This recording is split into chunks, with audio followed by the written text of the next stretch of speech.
Hello viewers, it's Josie. Welcome back to Eclectic Movie Reviews and Updates.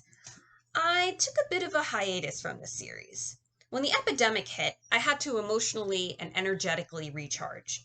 That's why I decided to focus on my other YouTube series, Positive Poems. I could have reviewed movies I watched on streaming services, but I didn't want to make it a chore. I did watch a lot of movies during the lockdown, but I do not want to go into all of the movies because that would take too long. That is why I'm breaking the story of my at-home adventures in movie watching in parts. I was surprised over how many documentaries I watched. When you do not know what else to watch, it's fun to put on a documentary in the background because you learn new things. In this video, I'm going to review 3 Criterion documentaries: The Inland Sea, Martin Scorsese's Italian-American, and Symbiopsychotaxiplasm Take 1, all of which are available to watch on the Criterion channel. Let's start with The Inland Sea.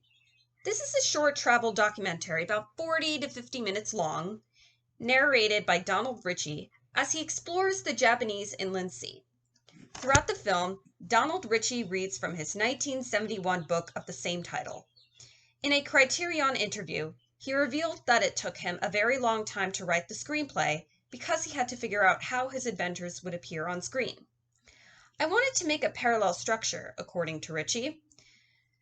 The Inland Sea here and the Inland Sea film there. The same shapes would be mirroring each other, so in this way I hope to emblematize the experience." Unquote. Moreover, the film explores self-actualization and discovery without being overly preachy. Buddhist philosophies are discussed. The purposes of these scenes are not to persuade audiences to convert religion, but rather to understand Donald Ritchie's personal journey. It also has wonderful music by Japanese composer Toru Takemistu, forgive me if I'm butchering his name, that perfectly blends with the atmosphere of the setting. If you like travelogues, I highly recommend Inland Sea. It really makes you feel like you are following Donald Ritchie through Japan. Next, Italian-American from Martin Scorsese.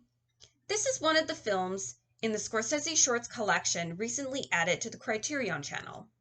It's an interview with Martin Scorsese's parents, Charles and Catherine Scorsese, done by Marty himself. Growing up in an Italian-American family, I found the dialogue humorously familiar. For instance, when the mother talks about cooking sauce and meatballs and uses phrases like "I says" rather than "I said," it brought me back to when we would have Sunday dinners at my grandmother's house. I also received somewhat of a history lesson from watching. Scorsese uses actual images of his family, Little Italy, and the Italian immigration and assimilation experiences. The swift cuts between these images make the pictures feel like actual memories for the audience. Marty's parents bring up tensions between the Italian and Irish Americans. The Irish Americans were territorial in that they believed they had a higher right to the neighborhoods since they came prior to the Italians. According to Charles Scorsese, they didn't want to be pushed out of their communities. Also, the Irish did not like it when Italians came into their bars. Obviously, other ethnic groups were discriminated against as well. For instance, when the Chinese assimilated together in Chinatown, nasty rumors were spread about them. Consequently, other people were afraid to go there. Similarly, when Jewish people acquired business ownership, many people resented this. This made way for the awful stereotype that all Jewish people are wealthy. It can be seen here how stereotypes are spread about all ethnic groups, and stereotypes do not define who we are. Moving on, they discuss what work and labor was like. The father shares his story of how his father, Scorsese's grandfather, immigrated to New York in the early 1900s. His grandparents got married at the St. Patrick's Cathedral in Manhattan. The tracking shot he uses of the doors is gorgeous.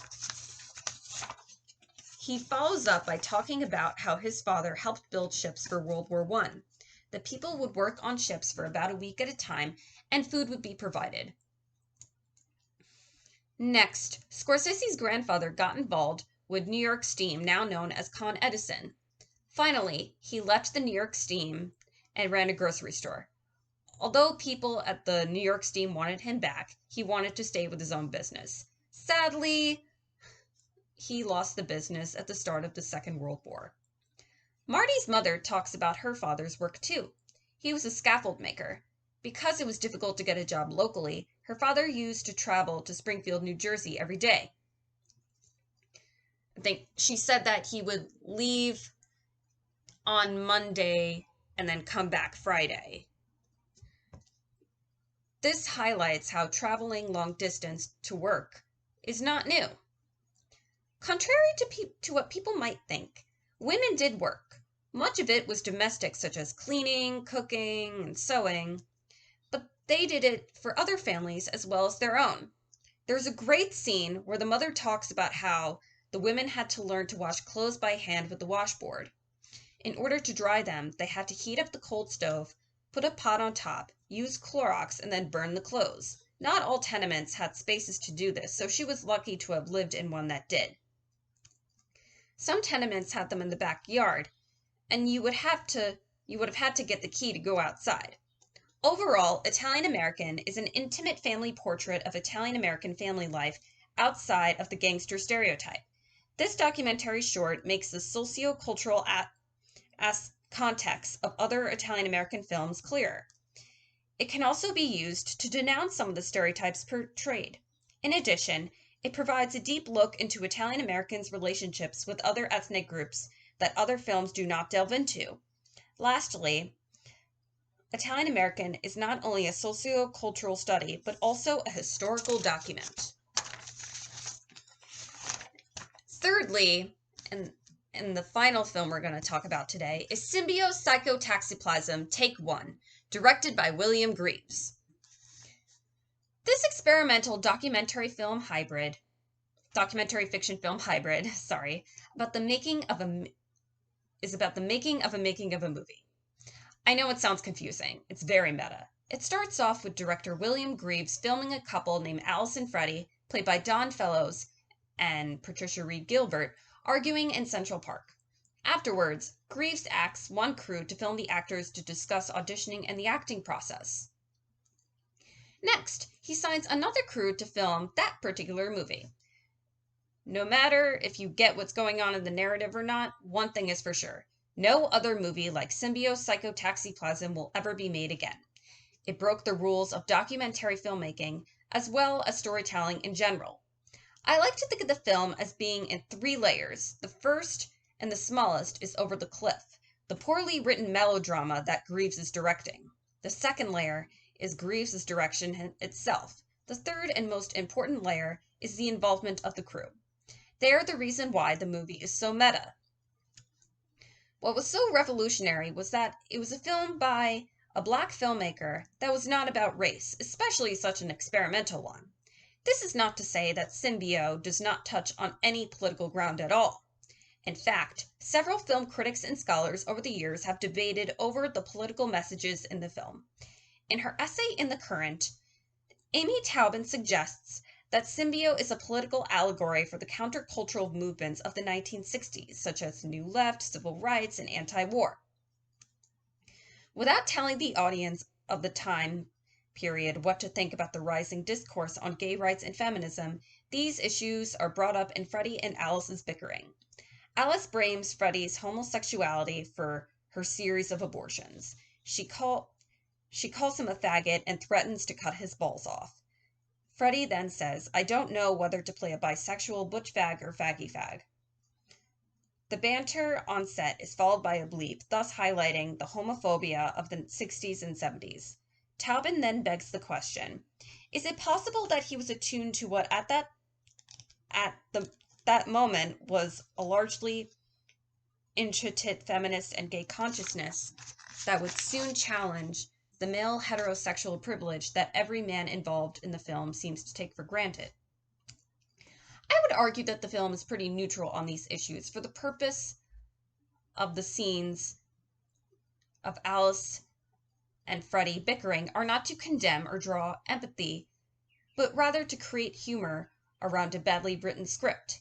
This does not mean that Greaves does not in any way care about equality. The fact that he included these themes in the narrative suggests that he does.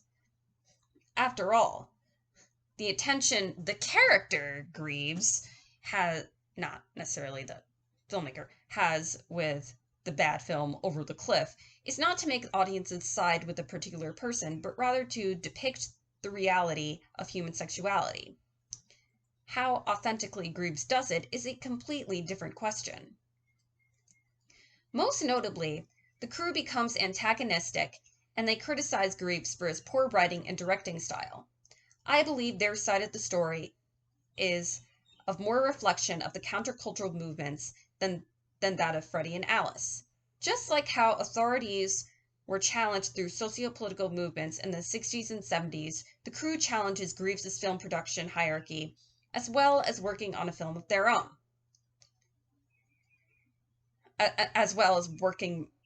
Working on a film of their own, Richard Brody asserts in an article in The New Yorker that what the crew does is not so much mutiny as it is an act of creative independence. He states, "The movie is no mere self-exploration or self-reflection, but a vision of the times, a crucial work of late 60s politics in action.